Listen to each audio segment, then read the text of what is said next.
a little bit of rougher news. I know that I was once a mod for GaymerConnect, so and we know now that I don't know where it is. So Sure. can you describe like what, if it's going to come back or what your plans are for that? So I really want GaymerConnect to come back.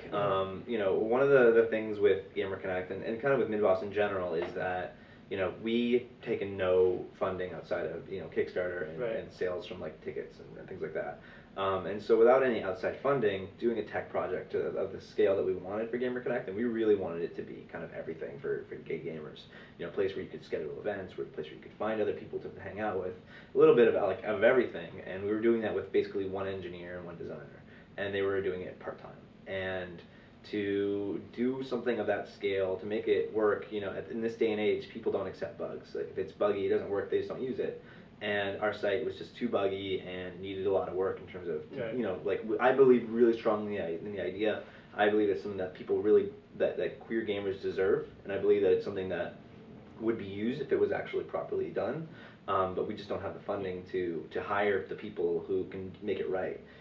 With GaymerX and different projects, you know, business people are usually willing to volunteer their time, but in San Francisco, a good engineer, any good engineer, can make 6 figures at any big company. Why would they not do that to work on something where they may never make any money, and on top of that, you know, we don't really have the money to pay them. It's something where people like to say they want to help out, but when it comes down to when you're just an engineer, you're going to work a full-time job because that's like the best opportunity for you. So something that we are looking at is you know, if there are people out there who want to invest in that idea, we want to take GaymerConnect to a larger scale.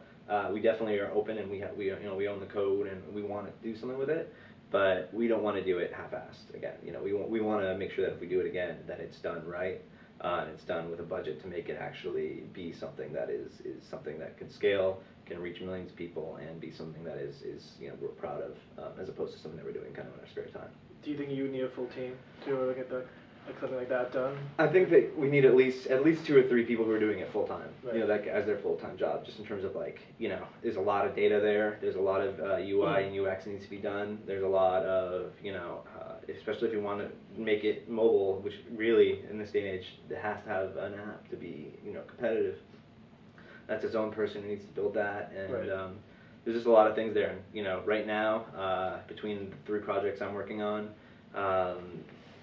just not a lot of time. There's not enough time, and they're really, you know, one of the things that we really lack at you know, with us is that, you know, we're a lot of queer geeks, and so we're not exactly the most outgoing and aggressive and managerial types. Right.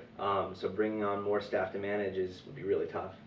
We've had a lot of issues in the past with people, you know, taking advantage of our kindness, or, you know, like taking like the company or whatever, and so we really are careful now about who we bring on, you know, because when someone says they want to help out, sometimes they don't mean that they want to help out. That means they want to get in the industry, and they want to kind of use that as a kind of jumping board, which is, you know, like, it's fine, but I think that I put a lot of trust in people in the past and gotten burnt one too many times. I see.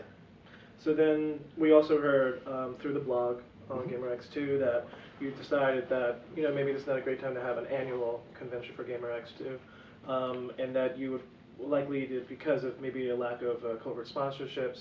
So was that surprising to you, because the success of GaymerX1, you're like trying to figure out, hey, you know, we made a huge splash, so are you finding this glass ceiling in the industry because of it, or? Yeah, I mean, this past month has been really fascinating because, so we had GaymerX, and you know, GaymerX was always planned to be a one and done thing. Right. Because I was, you know, I was losing money on it, and I knew I was not going to make money, and I thought I was going to make GaymerX and we'd be done, and then I could go back to my job. You know, I quit my job to do this.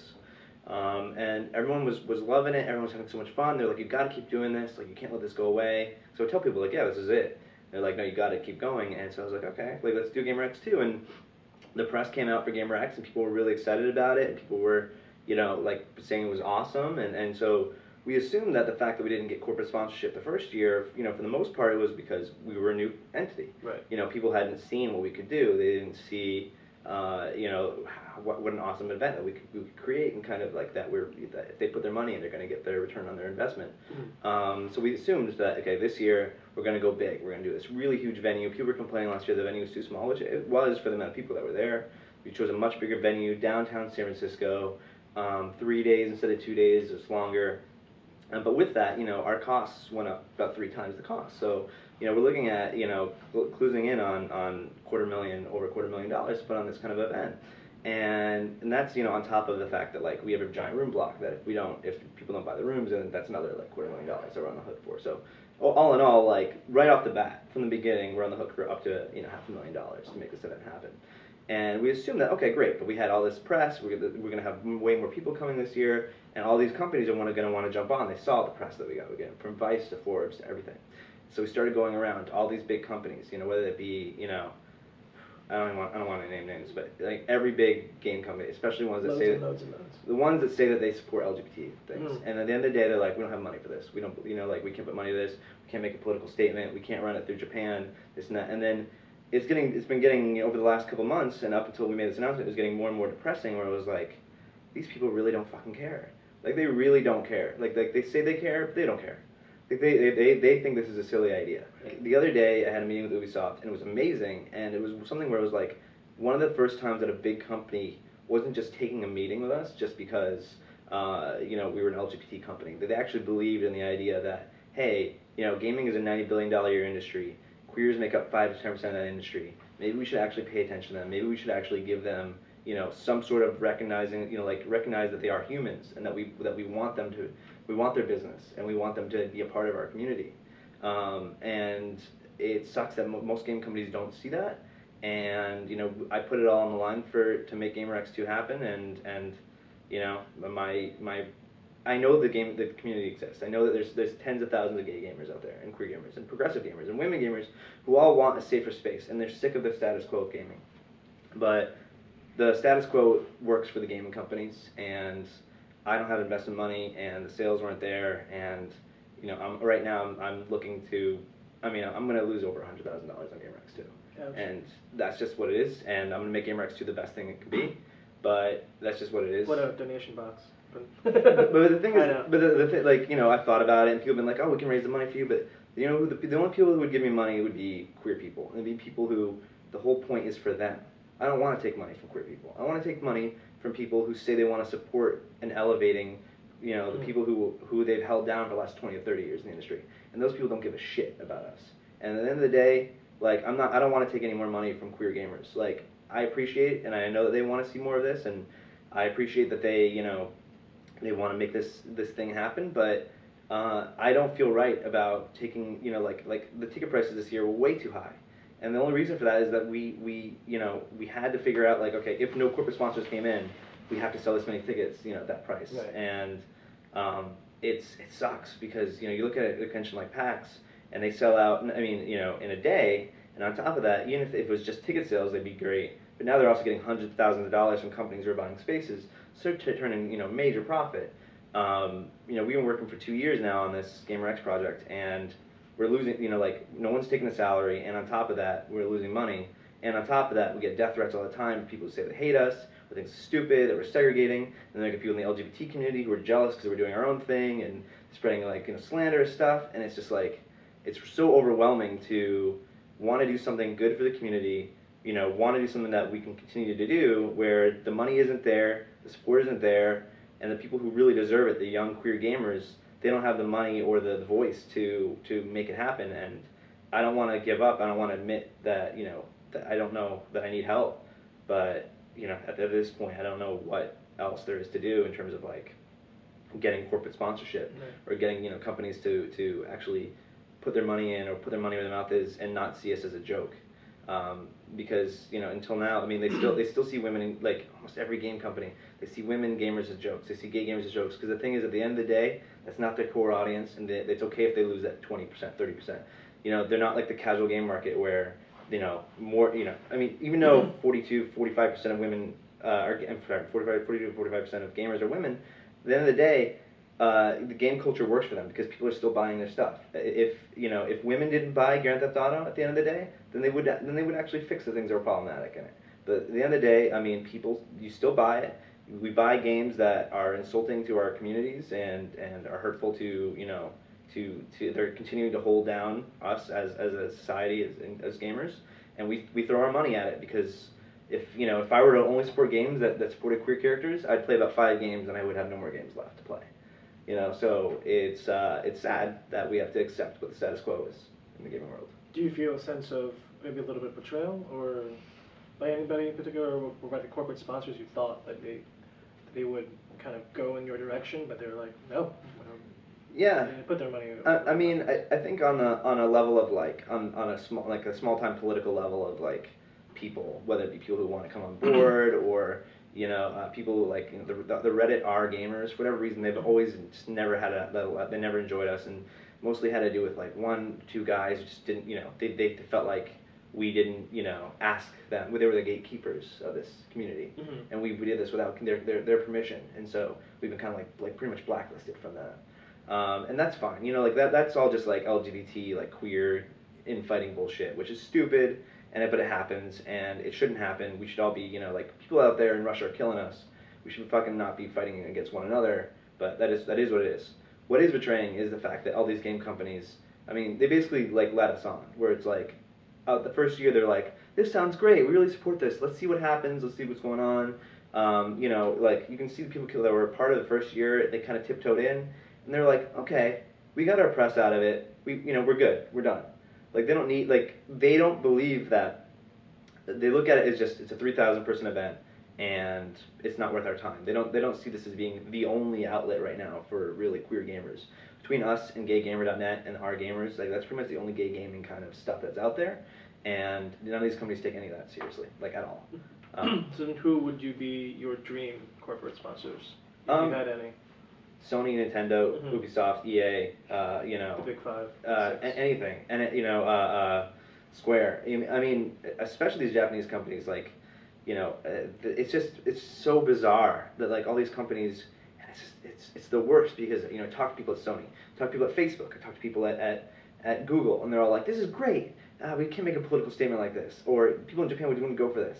And and the thing is, like, I'm not some like 40-year-old white dude who knows all these people, who grew up with all these people, who I can be like, hey guy, like we grew up together and like we're friends and we're all part of the upper echelon. Why don't you give me $250,000 for my stupid crap? Because I don't have that. I'm just some kid from the streets. I don't have any of these connections, and I've been trying to make those connections. But at the end of the day, I've hit the wall, and I don't know how to kind of get to continue to like further mobilize to get those people. And I'm also not willing to completely like sell out the community. Like I want to meet people who actually believe in what we're doing and want to make something cool for the queer gaming community. And it's tough because the people who really support it are the ones who don't have the resources to do that, and they feel powerless because they want to help and they can't. And it sucks because I mean, obviously anyone who helps promote what we do or buys tickets or whatever, like yeah, that helps. And I mean that's the only reason we even got this far. But at the end of the day, like PAX would not, if there was no corporate sponsors for PAX, they wouldn't be running it. If there's no corporate sponsors at EA, like, there was no booths, they wouldn't. How would you run E3? If we can't get corporate sponsors to buy rooms and to buy booths and to sponsor things, there just is no. I mean, unless we're going to make an event where the tickets are like $300, which is like we're not going to do. There's just no way for it to be financially feasible and sustainable. So we decided that, for now, we can't we need to step back, figure out what works, what doesn't work, and figure out if we're going to do another event, which we don't want this to be the last GaymerX or whatever we do. We need to figure out we can't do this yearly bigger and bigger superstar WrestleMania size event where we're getting bigger and bigger without the corporate sponsorships matching that. So if we need to go back to okay, we're going to do a 300 or 400 person event and it's one spot where Mozilla or someone cool is donating the space and we're just hanging out and talking about games, we can do that as opposed to doing Intercontinental where it's right off the bat, it's F&B is $100,000. You got insurance and AV and this and that. It's all this stuff that it all adds up. It all adds up. If you want to unplug the little floor things to put your power in, that's $500 because it's fucking the union. And that is what it is. And for most conventions they can afford it, but for us, we basically have a bunch of queer geek, young gamers who are coming and they spent their money, their hard-earned money, and they want something awesome. But those are pretty much the only people who are putting money into it. We don't have, like I said, I don't have any money coming in from my own, I don't have Google money where I start a company, I just throw money into it. Right. So, I'm running into the end of my own credit card line, and I'm just and we're going to make it, and GaymerX is going to happen. It's going to be a really awesome convention. It's going to be tough on you, though. Right, and it's not about me. I accept that this is the path that I chose, and I'm happy with having chosen to to do this, and I think that we made a lot of really great progress. And even if this is the last GaymerX, like, and I run into super debt, like, I'm cool with that. Like, I can get a job after this. I can fix my own stuff. What's more important is that whatever the lasting effects of what we do is, and hopefully it's showing the entire gaming world, even if it's just a little bit, that gay gamers matter, that we deserve to be treated as equals, and having a safe space where you can meet one another and share commonalities is that's not segregation. And if you think it's segregation, you're an idiot. You need to think about what it actually is. If you are a white, straight male, you don't need a safe space because everything is your safe space. We're creating something for the other people. So you can come. Everyone's welcome to these things. We want everyone to feel welcome. But if you are a person of color, or you're queer, or you're trans, or gender binary, or whatever, you feel, when you go to any other gaming convention, it doesn't matter what the people at the top say. They are not the most welcoming places. And we wanted to create a space where that's our #1 priority. And that's, I think, something that we did, and that's something that we're really proud of. And I hope that more gaming conventions and more gaming communities take some of the things that we did well and start implementing them into their products and services.